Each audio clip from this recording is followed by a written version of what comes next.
ఆదికాండము 23 అధ్యాయము 1 శారమ్మ 127 బ్రతికెను. శారమ్మ బ్రతికిన సంవత్సరములు ఇవే. 2 శారమ్మ కనాను దేశమందలి హెబ్రోనను కిర్యాతర్బాలో మరణించెను. అప్పుడు అబ్రాహాము శారమ్మ నిమిత్తము అంగలార్చుటకును ఆమెను గూర్చి ఏడ్చుటకును వచ్చెను. 3 తరువాత అబ్రాహాము తన శవము యొద్ద నుండి లేచి హిత్తీయులతో మాటలాడి 4 నేను మీ మధ్య పరదేశినిగాను తిరుగులాడువానిగాను ఉన్నాను. నా శవము నా కన్నుల ఎదుట నుండకుండా పాతిపెట్టుటకు మీ మధ్య నాకు ఒక శ్మశానభూమి స్వాస్థ్యముగా ఇయుడని అడిగెను.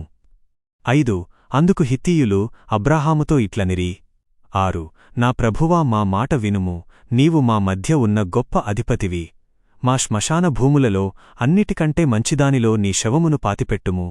నీ శవమును పాతిపెట్టకుండా తన శ్మశాన భూమిని నీకు ఇయ్యననడు మాలో ఎవడునూ అడ్డుపడడు అనిరి. 7 అప్పుడు అబ్రాహాము లేచి ఆ దేశపు ప్రజలైన హిత్తీయులకు వంగి నమస్కారము చేసి 8 నా శవము నా కన్నుల ఎదుట నుండకుండా నేను పాతిపెట్టుట మీకు ఇష్టమైతే నా మాట విని నా కొరకు సోహరు కుమారుడైన ఎఫ్రోనును వేడుకొనుడి. 9 అతని పొలము చివరనున్న మక్పేలా గుహను అతడు నాకు ఇచ్చునట్లు అతనితో మాట్లాడుడి. అతడు మీ మధ్య నాకు శ్మశానభూమి స్వాస్థ్యముగా ఉండుటకు తగిన క్రయము తీసుకుని దానిని నాకు ఇయ్యవలెననెను. 10 ఎఫ్రోను హిత్తీయుల మధ్య కూర్చుని ఉండెను గనుక గెరారు పట్టణపు గవినిలోనికి ప్రవేశించువారందరి ఎదుట హిత్తీయుడైన ఎఫ్రోను అబ్రాహామునకు ప్రత్యుత్తరమిస్తూ ఇట్లనెను. 11 నా ప్రభువా, అలాగు కాదు, నా మాట వినుము. ఆ పొలమును నీకిచ్చుచున్నాను, అందులోని గుహను కూడా నీకిచ్చుచున్నాను. నా జనుల కన్నుల ఎదుట దానిని నీకిచ్చుచున్నాను. నీ శవమును పాతిపెట్టుమనెను. 12 అబ్రాహాము ఆ దేశపు ప్రజల ఎదుట వంగి నమస్కారము చేసి 13 ఆ దేశపు ప్రజలు వినుచుండగా ఎఫ్రోనుతో మాటలాడి నీవు దయచేసి నా మాట వినుము. ఆ పొలము క్రయధనము ఇచ్చుచున్నాను, నా యొద్ద దాన్ని తీసుకొనుము. అప్పుడు నా శవమును అక్కడ పాతిపెట్టెదననెను. 14 అందుకు ఎఫ్రోను అబ్రాహాముతో ఇట్లనెను. 15 నా ప్రభువా, నా మాట వినుము. ఆ భూమి 400 తులముల వెండి చేయును, నాకును నీకును. అది ఎంతపాటి? నీ శవమును పాతిపెట్టుమనెను.